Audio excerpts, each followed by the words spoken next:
Bismillahirrahmanirrahim. Assalamualaikum warahmatullahi wabarakatuh. Perkenalkan, kami dari kelompok 10 Audit Syariah yang berjumlahkan 2 orang.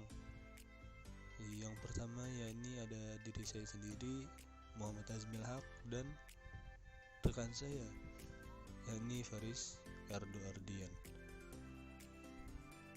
Kami di sini akan mereview sebuah jurnal dengan tema Corporate Governance and Sharia Non-Compliant Risk in Islamic Bank, Evidence from Southeast Asia,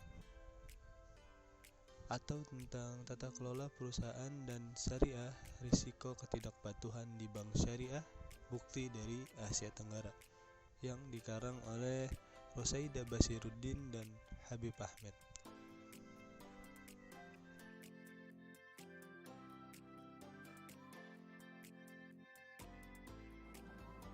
Oke, yang pertama yaitu penelitian ini bertujuan untuk mengetahui hubungan antara tata kelola perusahaan dan syariah non-compliant risk atau SNCR yang unik untuk bank syariah. Yang kedua, makalah ini menggunakan metode kuantitatif. Secara empiris menyelidiki implikasi dari karakteristik dengan Dewan Direksi dan Syariah Komite di SCNR dengan menggunakan sampel 29 bank syariah penuh dari Malaysia dan Indonesia selama periode 2007 hingga 2017. Yang ketiga, temuan ini menjelaskan hubungan antara praktik tata kelola perusahaan syariah dengan karakteristik panitia dan SNCR. Yang keempat, studi ini memperluas literatur tentang tata kelola perusahaan dan pengambilan risiko dengan memasukkan dimensi tambahan tata kelola dan jenis risiko.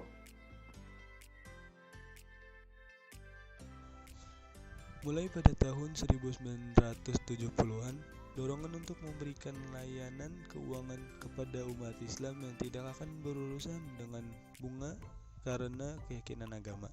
Perbankan syariah telah menjadi sektor yang signifikan. Fitur pembeda yang utama dari bank syariah adalah kepatuhan terhadap aturan dan prinsip syariah. Perusahaan akan dianggap syariah apabila memenuhi syarat dari 2 kriteria ini. Yang pertama, ada penyaringan aktivitas bisnis kualitatif, menghilangkan produk atau layanan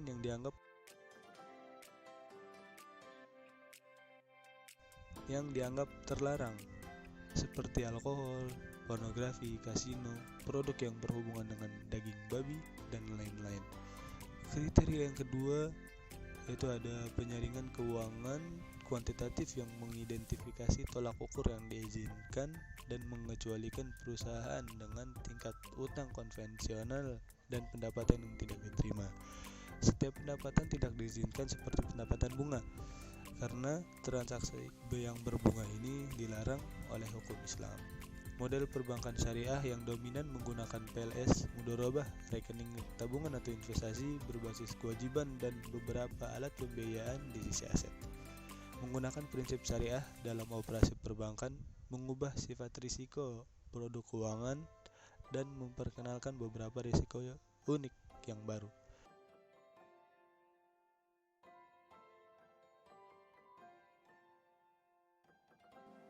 Oke, selanjutnya itu ada teori keagenaan. Teori dominan tata kelola perusahaan berfokus pada pengurangan biaya agensi atau biaya pemantau, biaya ikatan dan kerugian residual yang timbul informasi asimetris dan kepentingan yang bertentangan antara pemegang saham dan manajer. Karena manajer yang bekerja keras atas dasar kepentingan pribadi dapat menghasilkan dan merugikan kepentingan pemegang saham. Teori keagenaan menyarankan untuk mengembangkan mekanisme tata kelola untuk menciptakan struktur insentif yang mengurangi biaya agensi dan menyelaras tindakan manajer dengan kepentingan pemegang saham. Implikasi dari teori keagenaan untuk tata kelola berlaku untuk bank syariah juga, karena pemegang saham dan manajer memiliki informasi yang asimetris dan kepentingan yang berbeda. Namun tujuan memaksimalkan keuntungan dengan menerapkan prinsip-prinsip untuk menciptakan masalah dan tantangan lembaga tambahan yang menimbulkan masalah tata kelola yang khas.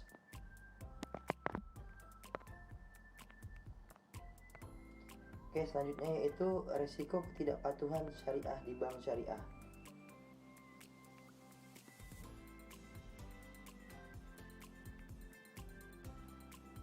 Untuk memitigasi risiko ketidakpatuhan bank syariah, diharapkan memiliki sistem dan pengendalian yang memadai termasuk tata kelola yang baik. Tata kelola perusahaan yang lebih baik diharapkan dapat mengurangi risiko bank karena antisipasi keterlibatan direksi yang efektif dan subkomitenya. SC adalah salah satu badan utama dalam memastikan operasi bank secara keseluruhan diatur sepenuhnya oleh syariah hukum yang menjadi salah satu tujuan bank. Dengan memimpin syariah, fungsi kepatuhan dan sertifikasi produk sebagai syariah komplain atau SC memberikan kredibilitas operasional bank syariah, salah satu untuk pemangku kepentingan utama para deposan. Namun mengingat bahwa direksi memiliki hak untuk mengangkat dan memberhentikan anggota SC. Perannya sama pentingnya dalam mempromosikan derajat yang lebih tinggi, syariah kepatuhan. Dengan kata lain, kinerja SC didasarkan oleh praktik dan sikap seluruh direksi. Oleh karena itu, dalam makalah ini, sementara meminta untuk SC yang efektif diakui untuk syariah, fungsi kepatuhan peran pemantau dan audit Dewan dianggap sebagai mekanisme yang lebih penting untuk memastikan bahwa syariah hukum dilaksanakan dan dilindungi. Selanjutnya itu efektivitas Dewan dan Komite Syariah. Efektivitas Dewan Komite Syariah untuk menunjukkan bahwa beberapa karakteristik direksi dan subkomite dapat memenuhi efektivitas mereka yang dalam berperan pemantauan termasuk ukuran Dewan Komite, komposisi direktur independen, frekuensi dapat kompensasi. Masing-masing karakteristik ini sekarang ditinjau. Berdasarkan ada trade-off antara keuntungan dan kerugian dalam hal sumber daya manusia, pemantauan koordinasi pengendalian masalah berkaitan dengan ukuran dewan yang lebih besar atau subkomite dengan berkontribusi lebih besar pada sumber daya manusia, tetapi kurang efektif, lemah. Selanjutnya, bukti dan penelitian sebelumnya menunjukkan bahwa dewan yang lebih kecil dan lebih efektif karena direktur dapat berkomunikasi lebih baik tentang diri mereka sendiri dan mereka lebih mudah untuk dikelola. Faktor-faktor ini mendorong percakapan yang lebih banyak akal. Berdasarkan ini, kita mungkin berharap bahwa apapun yang lebih kecil dari dan SC lebih kecil lebih efektif dan membatasi SNCR. Data dan variabel. Sampel dan data. Sampel awal terdiri dari 29 bank syariah penuh di Malaysia dan di Indonesia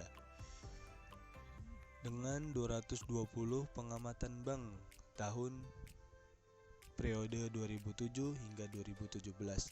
Sampel bank dalam jurnal ini mencakup semua bank syariah dari kedua negara selama periode penelitian, mengecualikan 37 pengamatan karena data pada syariah pendapatan yang tidak sesuai dan variabel tata kelola perusahaan tidak tersedia. Sampai akhir terdiri dari 183 pengamatan bank pada tahun tersebut.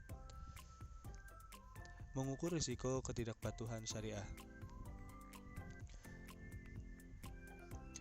Mengukur risiko ketidakpatuhan ini menggunakan dua jenis. Yang pertama itu ada menggunakan log natural dari pendapatan yang tidak sesuai, dan yang kedua itu ada menggunakan variabel dummy.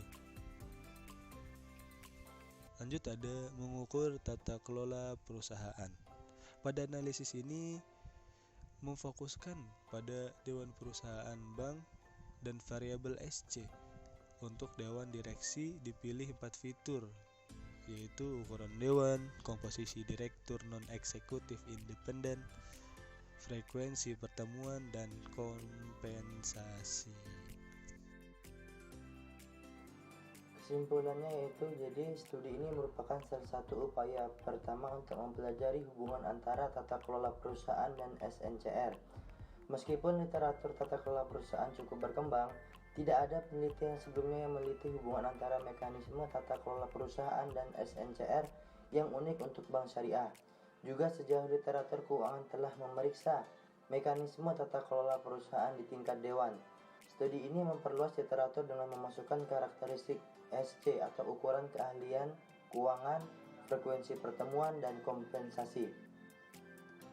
Kami melakukan investigasi terhadap bank syariah dari Malaysia dan Indonesia selama periode 2007 hingga 2017. Hasil empiris ini menunjukkan bahwa bank dengan dewan yang lebih kecil dan proporsi dewan independen yang lebih tinggi cenderung memiliki tingkat yang lebih rendah syariah risiko ketidakpatuhan. Hasil juga menunjukkan bahwa keahlian keuangan frekuensi pertemuan SC yang lebih tinggi mengurangi SNCR secara kolektif. Analisis kami menunjukkan bahwa bank dengan lingkungan tata kelola perusahaan yang buat mengurangi SNCR. Hasil ini kuat untuk berbagai spesifikasi dan pengujian model.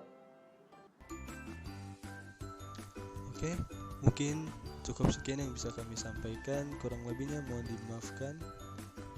Akhir dari kami, wassalamualaikum warahmatullahi wabarakatuh.